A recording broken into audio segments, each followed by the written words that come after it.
Hi, I'm Cheryl with PhillipsFiberArt, and today we're going to look at the sunflower. The one that you see here was first shown in the Wedgeworks book, which is out of print and no longer available. We've made a few updates, and here we have our pattern. We have several options. You can order it just the pattern and the wedge, or the pattern, the wedge, and the templates. First, I want to show you this sunflower tablecloth.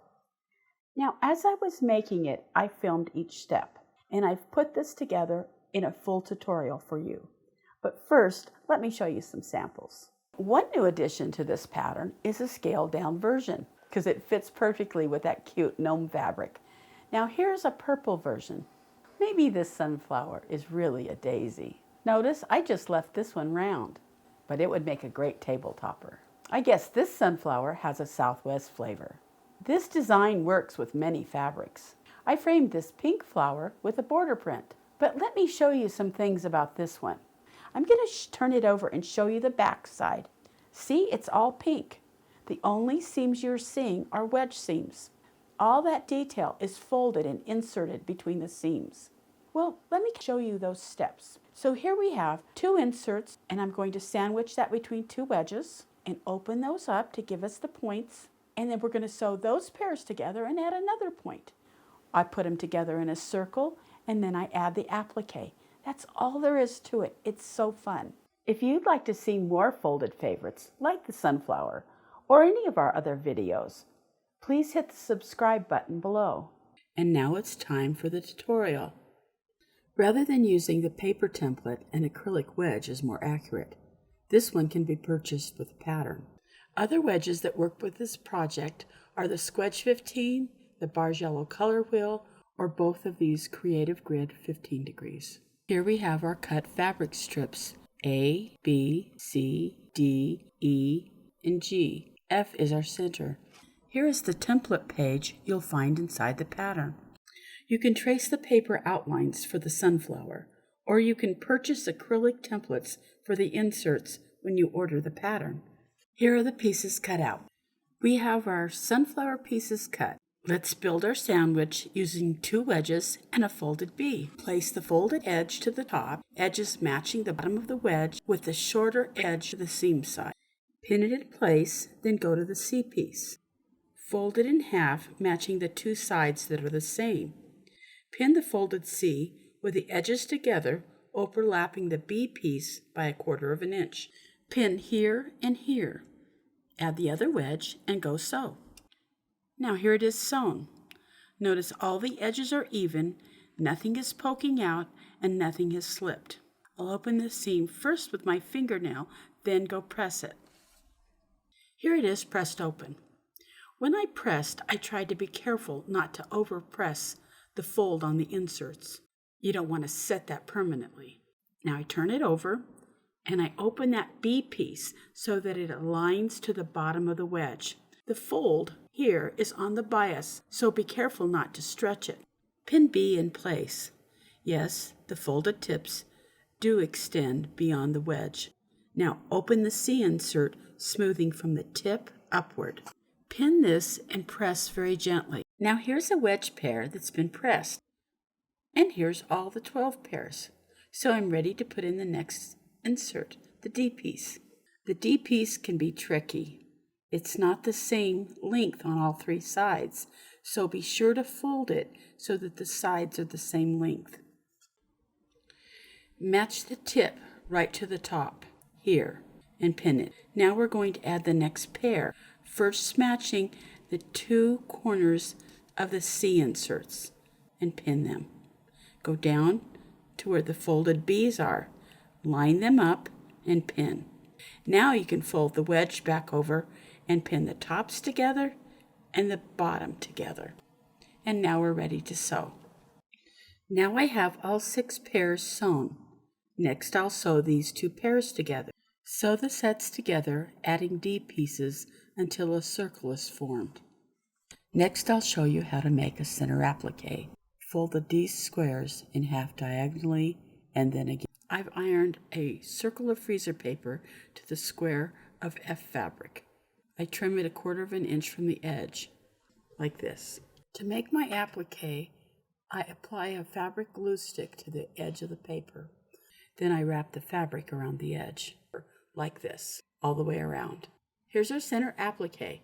Turn it upside down, centering it to the sunflower. Place the folded black square onto the applique.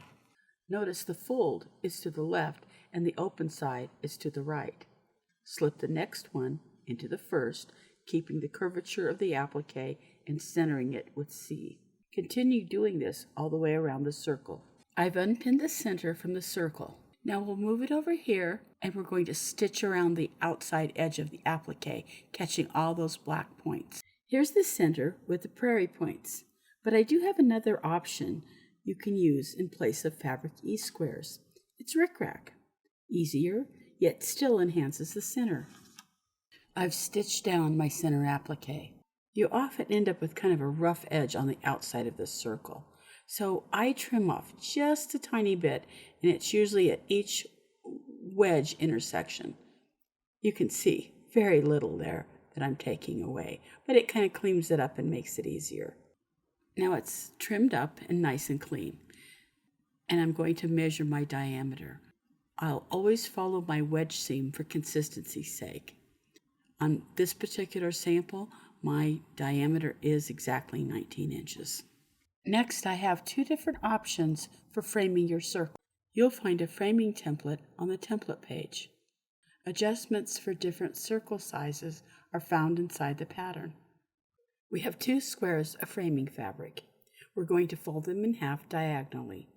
Place the framing template so that the angled edge is along the fold. When you cut this out, you'll have 1/4 of your frame. Take the remaining piece, flip it over, and cut another template, and repeat for the other square.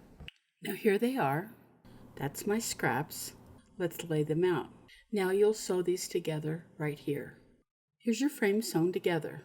Notice it's divided into fourths by the seams, but those are divided by folds. That's what we'll use to match and know where to pin. We're going to pin seam to seam, count 3 wedges, and pin the fold to the seam. Continue this until you have your frame pinned to your circle, and sew it together using 1/4 inch seams. When you look at it framed in green, the circle disappears, giving the focus to the petals. Yes, I liked it framed in green, but I also like this fabric too. It's got a different flavor. But if I do it as I did with the solid, I'll have the issue of matching those plaids. So now I want to show you a different way to frame our sunflower. So first, I fold it in half and press it, and then I fold it in half again and press it. So here we have the first 2 folds pressed.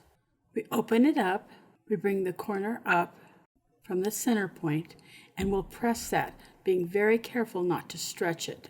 Do the same thing on the other side. It's pressed, and they come together exactly. When I open it up into halves, can you see it's divided exactly into 8ths? Before I can cut, I need to modify the template. Place the freezer paper back onto the template sheet and mark the 1/4 inch line. Note it's another fold line now. Mark it so you won't forget, and trim along that line. With an acrylic template, you can just mark the 1/4 inch line directly onto the plastic. Measure 9 inches along that fold. Move the template so both sides exactly align to the fold. Cut both the right and the left. Now here's my square with a hole 1 inch smaller than my sunflower. Perfect for framing. The same folds that helped you cut the frame also tell you where to match the points. Just like you did with the solid green frame, you're going to match fold to the 3rd seam and pin and go all the way around. Here it is pressed. See how flat it lays? Your sunflower can have pointed petals like this, or you can peel back the bias edge of the bee insert for rounded petals. Here I tried to press the pieces, but they just wanted to pop back. So I want to show you my trick. I apply a water-soluble glue stick along the folded edge. Now I can fold that edge into the curve I want and it'll stay in place. To hold that edge in place permanently, you can straight stitch along the edge, like I've done here. Or on this one, I used invisible thread and a blind stitch applique to hold it in place. On this little guy, I turned the biased edge under rather than over and held it in place with a decorative stitch. Okay. Here's my sunflower layered with backing and batting. Sometimes with all the added inserts, the sunflower petals can tend to look rippled. If that's the case with yours, adjust this area and pin it to hold it smooth. I smooth and pin all the petals to base. And now here it is, quilted and bound. I hope you've enjoyed our sunflower. It really is a fun project. Check out our other folded favorites and watch for more to come. Find the sunflower pattern, with or without the templates, at PhillipsFiberArt.com. Thank you, and God bless.